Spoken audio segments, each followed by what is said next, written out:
Premarital sex. What the Bible condemns that the modern world normalizes. Few topics generate as much tension between traditional biblical values and contemporary social norms as sexuality before marriage. What Scripture presents as God's standard for human intimacy finds itself in direct conflict with practices widely accepted and even celebrated by modern society. This analysis examines the depth of this divergence, exploring both biblical foundations and the cultural transformations that have shaped our current understanding of sexuality. The normalization of premarital sex represents one of the most significant changes in Western morality over the past centuries. What was once considered social taboo and religious sin has become not only accepted but frequently viewed as a natural expectation of human development. This transformation raises fundamental questions about moral authority, biblical relevance, and the practical consequences of different approaches to human sexuality. Biblical foundations of sexual purity. God's original design. Scripture presents sexuality as divine creation, establishing from Genesis a clear standard for its expression. The creation account in Genesis 1 verses 27 to 28 and 2:24-25 establishes marriage as the exclusive context for sexual union, with Adam and Eve serving as the prototype for all future marital relationships. The phrase "became one flesh" indicates not merely physical union but complete integration of two lives in permanent covenant. The concept of knowing, used in the Old Testament to describe sexual relations, reveals the intended depth of this experience. It is not merely a physical act but intimate knowledge involving total vulnerability, absolute commitment, and union that transcends the momentary. This biblical understanding of sexuality as sacred experience contrasts drastically with modern approaches that reduce it to entertainment or casual expression of affection. Specific condemnations of fornication. The New Testament employs specific terms to address sexuality outside marriage. The Greek word porneia, translated as fornication or sexual immorality, encompasses all forms of sexual activity outside monogamous heterosexual marriage. Paul, in his epistles, consistently lists fornication among sins that prevent entry into God's kingdom, 1 Corinthians 6 verses 9 to 10, Galatians 5 verses 19 to 21. The gravity with which Scripture treats sexual immorality becomes evident in the described consequences. In 1 Corinthians 6 verse 18, Paul warns that whoever engages in sexual immorality sins against his own body, suggesting unique damages associated with sexual misconduct. This biblical perspective recognizes physical, emotional, and spiritual dimensions of sexuality that are violated when exercised outside the matrimonial context. Marriage as sacred context. Hebrews 13 verse 4 declares that marriage should be honored by all and the marriage bed kept pure. This passage establishes two fundamental principles: honor due to matrimony and purity necessary for intimate relations. The implicit contrast suggests that sexual relations outside marriage dishonor both the matrimonial institution and the individuals involved. The biblical comparison between marriage and the relationship between Christ and the Church, Ephesians 5 verses 25 to 33, elevates matrimony to a symbol of divine covenant. This theological perspective transforms marriage from mere social contract to sacrament reflecting eternal spiritual realities. Consequently, premarital sexuality not only violates moral standards but profanes sacred symbols. Cultural transformations and normalization. The sexual revolution of the 1960s. The 1960s marked a turning point in Western sexual morality. The combination of factors such as contraceptive availability, women's liberation movements, and questioning of traditional authorities created an environment conducive to radical changes. What began as rebellion against restrictive norms evolved into complete rejection of biblical standards of sexuality.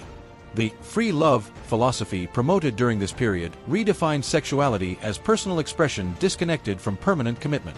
This individualistic approach contrasted directly with a biblical view of sexuality as divine creation with specific purposes and clear limitations. Sexual pleasure became an end in itself, disconnected from relational responsibilities or spiritual consequences. Media and entertainment influence. The normalization of premarital sex was significantly accelerated by media representation of casual sexuality. Movies, television programs, popular music, and literature began portraying sexual relations outside marriage as normal, expected, and even romantic.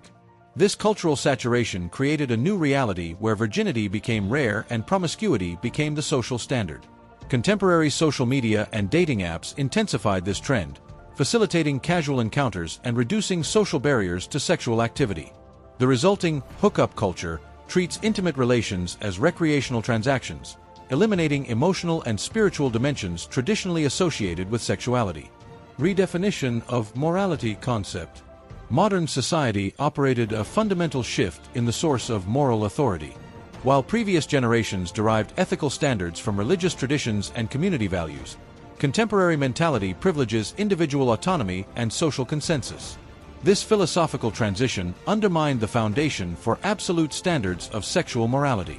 The resulting moral relativism suggests that sexual behaviors are ethical as long as they involve consenting adults. This perspective eliminates considerations about divine purpose, spiritual consequences, or broader social impact. Morality becomes a matter of personal preference rather than obedience to transcendent standards. Practical consequences of normalization. Psychological and emotional impacts. Scientific research reveals correlations between early sexual activity and various psychological problems, including depression, anxiety, and low self-esteem. Sexual promiscuity frequently associates with emotional bonding difficulties, creating patterns of superficial relationships that compromise the capacity for genuine intimacy. The phenomenon known as the paradox of choice suggests that excess sexual options can reduce satisfaction and increase anxiety. Young people exposed to multiple sexual experiences may develop unrealistic expectations about future relationships, making it difficult to establish lasting bonds. Destruction of marriage sanctity. The normalization of premarital sex inevitably diminishes marriage's specialness. When physical intimacy is available without matrimonial commitment, marriage loses one of its unique attractions. This devaluation contributes to increased divorce rates and reduced numbers of formal marriages. Cohabitation has become a socially accepted substitute for marriage, offering perceived benefits of conjugal life without corresponding responsibilities. This trend weakens the matrimonial institution and deprives society of its proven stabilizing benefits. Social and family fragmentation. Casual sexuality contributes to fragmentation of traditional family structures. Unplanned pregnancies, unstable relationships, and inconsistent parental models create a social environment characterized by instability and insecurity. Children born outside marriage statistically face greater risks of poverty, behavioral problems, and academic difficulties. The normalization of premarital sexuality also affects community dynamics, reducing social cohesion and commitment to shared values. Communities that previously provided support and moral guidance find themselves fragmented by disagreements about behavioral standards. Christian resistance and alternatives. Purity and abstinence movement. Christian churches responded to sexual normalization through various movements emphasizing premarital purity. Bible-based sexual education programs, abstinence campaigns, and purity commitment rituals became common in evangelical communities. These efforts, though well-intentioned, sometimes face criticism about effectiveness and pedagogical adequacy. The tension between protecting Christian youth from harmful cultural influences and preparing them to navigate complex social realities continues to challenge religious leaders. Biblical sexual education. More sophisticated approaches to Christian sexual education emphasize not only prohibitions but also the positive purpose of sexuality according to divine design. This perspective presents sexual purity not as repression but as preservation of divine gift for appropriate context. Effective biblical sexual education addresses practical issues like dating, engagement, and matrimonial preparation, providing specific guidance for living biblical standards in hostile culture. Successful programs combine doctrinal teaching with community support and personal mentoring. Counter-cultural communities. Some Christian communities have developed alternative social structures that support traditional biblical values. These communities intentionally create environments where sexual purity is the social norm, facilitating moral choices for their members. Christian schools, youth groups, religious camps, and parachurch organizations serve as spaces where biblical values can be lived and transmitted. These institutions provide crucial alternatives to dominant secular culture. Challenges for contemporary church. Balance between truth and grace. The church faces the constant challenge of maintaining biblical standards while graciously ministering to people who have failed to fulfill them. The temptation to soften biblical teachings to accommodate human failures must be balanced with the need to offer hope and restoration. Preaching about sexuality requires pastoral wisdom to communicate both the gravity of sin and the availability of forgiveness. Effective leaders address these topics with a combination of biblical clarity and personal compassion. Educating Christian youth. Preparing Christian youth to live purely in sexualized culture requires comprehensive educational strategies. Beyond teaching biblical principles, the church must equip youth with practical skills to resist social pressures and make independent moral decisions. Effective Christian sexual education programs address not only sexual behavior but also character development, relational skills, and theological foundations for ethical decision-making. Future perspectives. Growing polarization. The tension between biblical values and social norms about sexuality will likely intensify in the future. Secular society moves increasingly towards sexual liberalization, while Orthodox Christian communities maintain traditional standards. This polarization creates unique challenges for Christians living and working in secular environments, requiring wisdom to navigate cultural differences without compromising personal convictions. Witnessing opportunities. Paradoxically, the normalization of casual sexuality may create unique opportunities for Christian witness.